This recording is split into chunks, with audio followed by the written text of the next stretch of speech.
One of the hottest rappers in the world right now is Dababy. But if we're being honest, his criminal history is something that can't be ignored. Let's show you the criminal history of Dababy. Number 5. The self-defense incident. Mecklenburg District Attorney's Office spokeswoman Megan McDonald said as a result of the judgment, he did receive 1 year of unsupervised probation. Let's start out with one of the most violent and shocking of Dababy's offenses, shall we?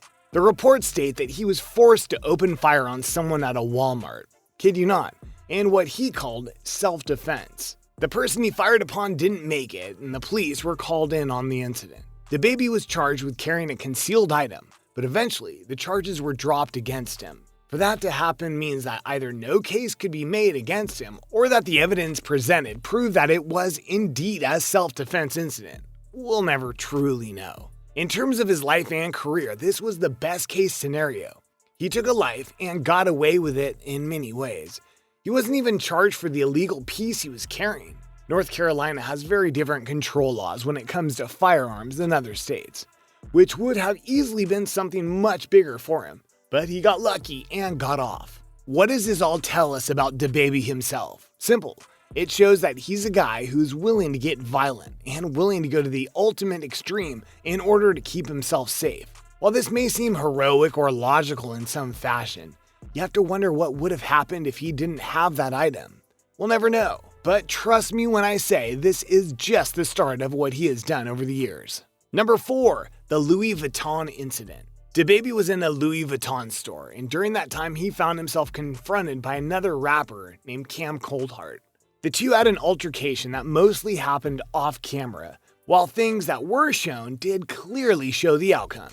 Mainly after the incident, Coldheart was on the ground and trying to recover from the altercation that happened.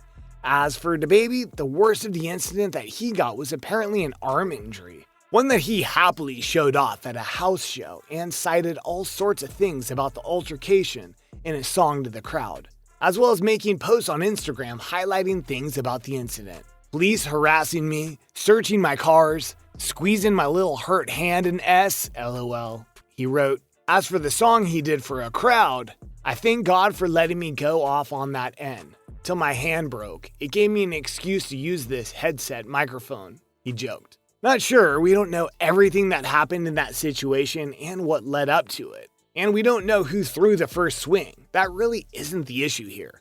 What happened afterward was honestly what mattered.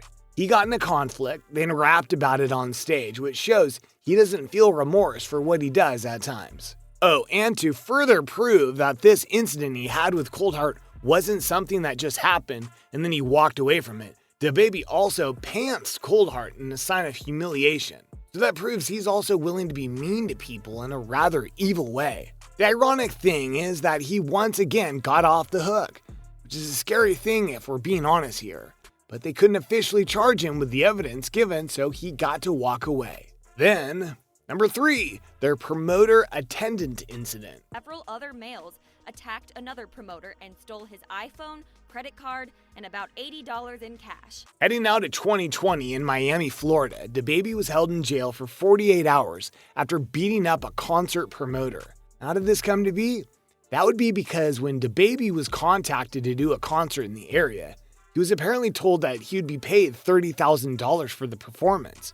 Fair chunk of change if we're being honest. But according to Dababy, when he went and approached the promoter at the appointed time to get the money, he was only given $20,000, which obviously is $10,000 short, and Dababy wasn't happy about that. Not one bit, in fact. So much so that he and his street crew proceeded to go and beat up the promoter, steal some of his money, his phone, and other items on his person as payment for it all. Unfortunately for them, this was all caught on camera, and so he was arrested and put in jail for 48 hours. If you're curious as to why that short of time frame, that's standard procedure when you can make bail. But more than that, they were making sure to hold Dababy in there because at the time, there was an arrest warrant out for him in Texas. So what happened to him in Texas? Well, that's a bit tricky. You see, it was believed that Dababy and his crew were at an airport in Texas and that he was caught on camera beating up an attendant. The video footage truly seemed to indicate that it was Dababy doing the damage, which was why the warrant was out for him,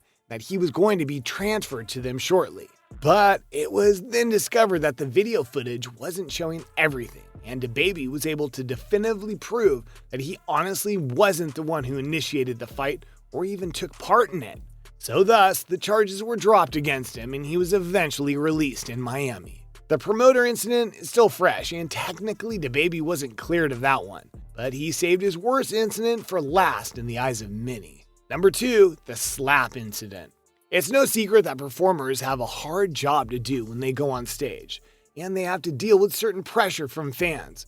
But that doesn't excuse the act of hurting a fan for trying to do something rather harmless. During Dababy's 2020 Up Close and Personal tour, he slapped a female fan on his way to the stage for a performance in Tampa, Florida. The crowd responded by booing, and Dababy left the venue without performing any songs. He said that he struck her because she placed her phone too close to his face while taking a video with the flash on. Slapping someone is never cool, and the crowd, as you heard, let him know that. He would later go on to Instagram and claim that he didn't know it was a female he slapped, but that he would have slapped whoever it was, regardless of gender. Number 1, future incidents. Without nothing in between. But it's my new method of minding my business and just, staying cool, calm, and collective. While it's hard to predict what's going to happen next for Dababy, one thing that can be stated is that he had better work hard on cleaning up his act, and fast, because these incidents seem to be getting more frequent, and he can't keep skirting away from the law.